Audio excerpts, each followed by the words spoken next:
Olá, boa tarde. Estamos de volta com o Espaço Pernambuco. No programa de hoje, nós vamos conhecer as mudanças provocadas por um trabalho social no sertão pernambucano. A dignidade que chegou quando a vida estava no lixo. Crianças, jovens e idosos passaram a ter casa, comida, trabalho e escola. Passaram a ser cidadãos. Na liderança do trabalho, um homem despojado, cercado de voluntários de Pernambuco, do Brasil e do mundo.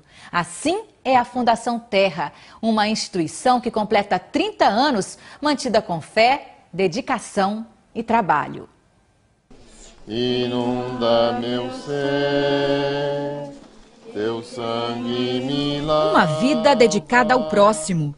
Teu fogo me queima. Num templo a céu aberto em Arco Verde, no sertão de Pernambuco, o padre que celebra cantando debaixo do umbuzeiro acredita que para chegar perto de Deus é preciso mais do que orações. Alguém já disse o que eu repito: é evangelizar sempre com a própria vida e, se possível, algumas vezes com palavras. O padre Ayrton é exatamente assim. Vive o que prega.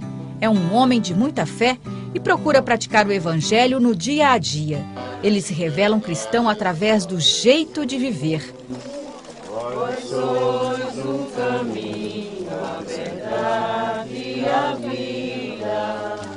Amor ao próximo, caridade, fraternidade e uma simplicidade franciscana.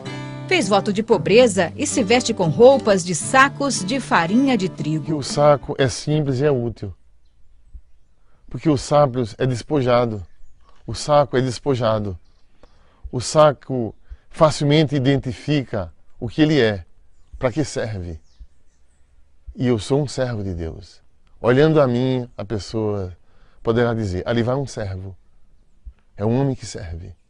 Essa é a minha identidade. O endereço onde ele vive não poderia ser mais simples, numa casa mais afastada no sítio, em contato apenas com a natureza. Este lugar surgiu exatamente assim, num sonho do religioso. Ele deixou o conforto para trás em mais uma prova de humildade e entrega. Foi essa casa pequena, de taipa, cercada pela caatinga, que o padre Ayrton escolheu para morar. É um lugar de isolamento e extrema simplicidade. Aqui não tem luz elétrica nem água encanada. Vamos dar uma olhada dentro da casa. A casa tem poucos móveis. A cama foi construída com galhos aqui da região. Uma rede, ali ao fundo o banheiro, um pote d'água e a decoração é com quadros de Nossa Senhora, de Jesus Cristo. Sempre que anoitece, o padre vem aqui para essa casa, onde ele dorme poucas horas por noite, entre 2 e 3 horas apenas. Jesus pregava para as multidões durante o dia, mas à noite ele se recolhia em oração. Eu passo o dia ajudando, ouvindo. Eu sou um padre que escuta. Mas eu preciso depois me recolher à minha casa de taipa, a minha capelinha em honra da Virgem Imaculada Conceição. Lá eu refaço as minhas forças.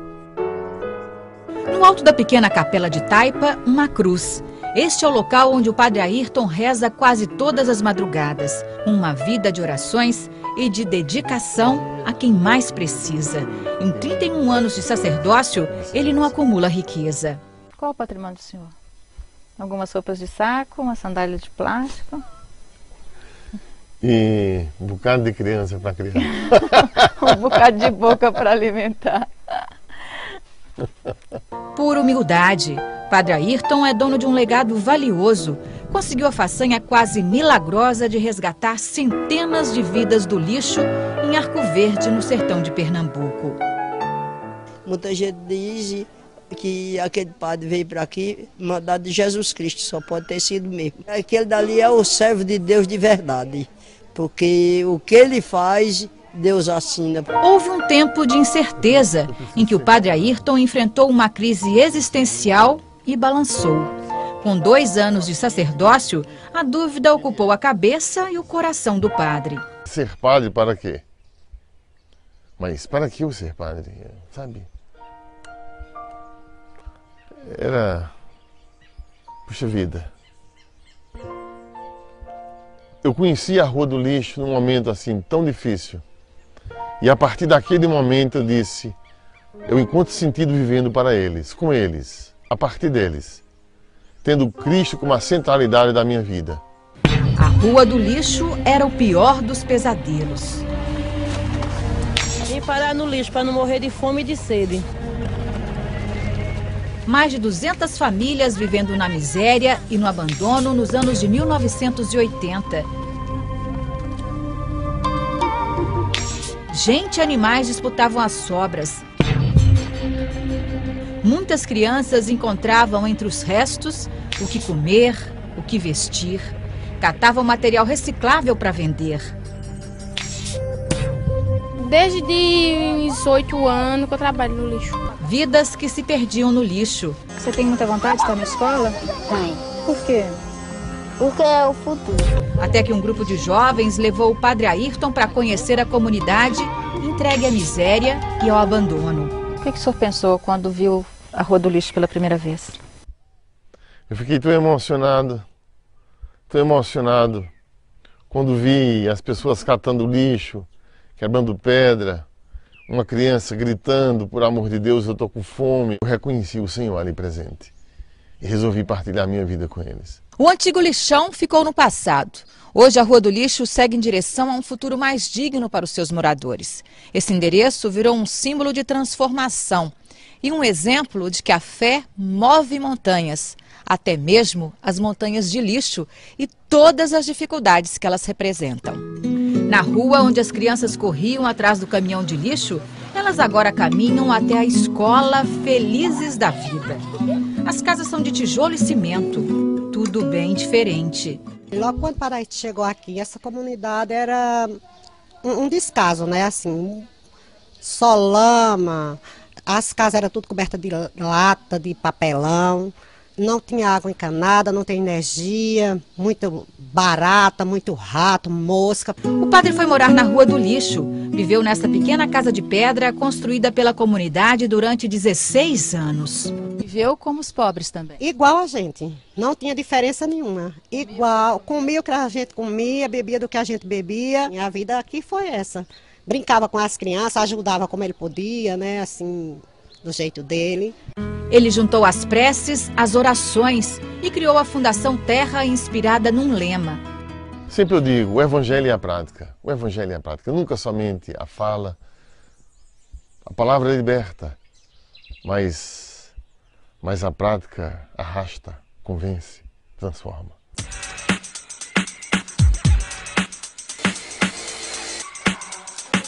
Era o início de uma lista interminável de realizações.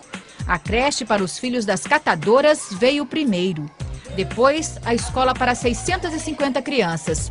Para os jovens, cursos profissionalizantes, aula de informática, aula de música com o professor que veio da comunidade. Já passei por onde essas crianças estão, já sentei nessas cadeiras, já inclusive voltei agora como para passar o conhecimento que eu adquiri para eles. O coral ganhou um nome sugestivo, Grilos da Terra.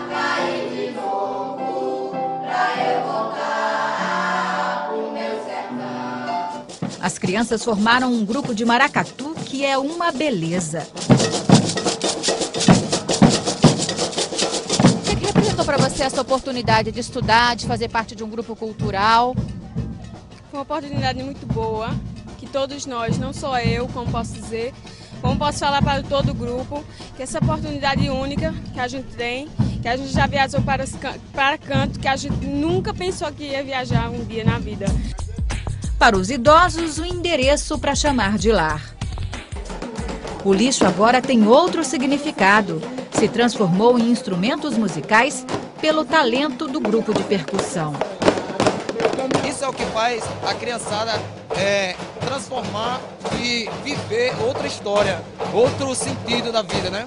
Que é exatamente tirar o pessoal da rua e trazer ele para um universo percussivo, um universo cultural. Os projetos da Fundação Terra foram além da Rua do Lixo e chegaram à área rural, onde muita gente também precisava de ajuda. Essas crianças que não tinham onde estudar, agora passam o dia todo na escola Pequena Infância. O uniforme, os livros, o material escolar. As crianças recebem todo o apoio. Na região devastada pela seca, a escola é garantia de comida. Eles chegam aqui 7h10 da manhã, já tomam café e depois às 10 horas tem um lanche. Então isso faz uma diferença enorme na vida de cada criança aqui. São servidas 900 refeições por dia. O resultado do esforço compensa.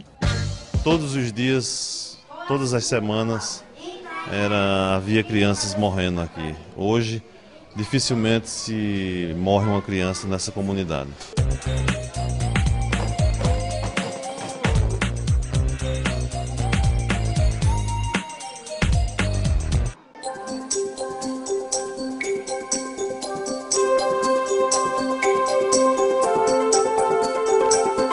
A mais nova obra da Fundação Terra é quase inacreditável. De doação em doação, foi construído o mais moderno centro de reabilitação para pessoas com deficiência física e intelectual de Pernambuco. Aqui são atendidos 216 pacientes de 14 municípios por dia. Gente que teria que viajar mais de 200 quilômetros até o Recife para ter uma chance de recuperar os movimentos. Está a sua recuperação? Eu estou na minha 4ª sessão de fisioterapia. Eu não sentava, só andava na maca. E hoje é o meu primeiro dia sentada. E pensar que a campanha para a construção do centro de reabilitação começou com uma coleta de moedas em latinhas de refrigerante. Hoje são 54 funcionários e um total de 10 milhões de reais em investimentos na obra e nos equipamentos. Isso mostra que a grandeza do ser humano existe.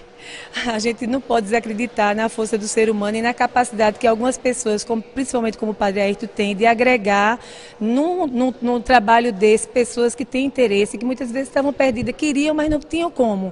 Então, um vai juntando a força com o outro e no final a gente tem toda uma estrutura como essa, à disposição da população e mais pelo SUS. A cada avanço, uma nova motivação. O centro está preparado para ampliar o atendimento aos pacientes que precisam de tratamento auditivo e visual. Só falta o credenciamento pelo Ministério da Saúde. O serviço poderá ser ampliado, atendendo 450 pessoas por dia. A Fundação Terra mantém no Recife uma casa de apoio para 20 estudantes do interior completarem os estudos. Alguns estão tentando o vestibular, mas a maioria já está na universidade. Aqui eles têm tudo o que precisam para conquistar o diploma. Às vezes a gente acha que a gente tem mais do que merece, porque tem pessoas que moram aqui no Recife que não têm as condições que a gente tem com a internet, com a questão da comida, com a questão das pessoas que estão em volta trabalhando e apoiando, os grupos da terra que sempre estão dando aquele apoio para a gente. Sem o apoio dos voluntários, o sonho de concluir os estudos talvez não fosse possível. Não seria possível porque o custo é muito alto. O custo de vida em Recife e a Fundação custeia tudo. Esse apoio que está dando a gente é muito fundamental. Para manter todos os projetos sociais da Fundação Terra, são necessários R$250 mil por mês. O dinheiro vem de doações que chegam de todo o Brasil e do exterior, mas nem sempre dá para cobrir as despesas. É aí que os voluntários têm que se desdobrar. Quando a conta não fecha, aí tem que correr atrás. É realmente o grande desafio nosso é justamente esse. Correr atrás de recursos para garantir essa assistência e trabalhar com essa comunidade de modo que o serviço oferecido ele não perca na qualidade e a comunidade continue tendo uma assistência adequada e possa desenvolver um trabalho para a melhoria de sua condição de vida. Um trabalho incansável, movido pela fé, que envolve 30 projetos e melhora a vida de 3 mil pessoas. Uma obra que não pode parar. Que Deus abra os corações para pessoas se solidarizarem com essa obra. Se solidarizarem com essa obra. Não por mim, mas pelos pobres, que eles precisam. Eu vou passar com o tempo. Os pobres continuarão, pelo menos com dignidade, em melhores condições de vida do que quando eu cheguei na Rua do Lixo.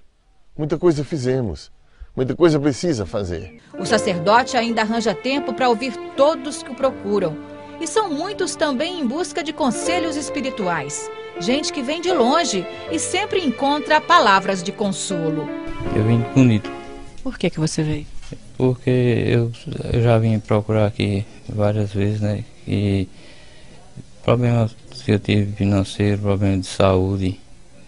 E também eu bebia. Aí eu estive aqui, conversei com ele, ele me aconselhou e eu parei de beber. Aí por isso que eu sempre venho aqui. Dá muita paz, tranquilidade a gente. Na hora que eu entrei aqui, eu disse, menina, que coisa linda, é uma bênção de Deus isso.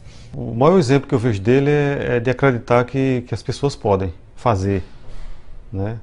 Que nunca esperar para que quem tenha poder faça, né? É acreditar que é possível fazer, transformar, que fazendo as coisas acontecem, né? E isso é o grande exemplo que fica. Se a pessoa quer, se a pessoa acredita, faça que a coisa acontece, vira realidade. Como é que o senhor gostaria de ser lembrado? Como um homem que buscou, um homem que buscou e que encontrou a Jesus no meio dos pobres. Nesse pedaço do sertão, o evangelho é praticado diariamente e deu aos pobres a alegria de viver.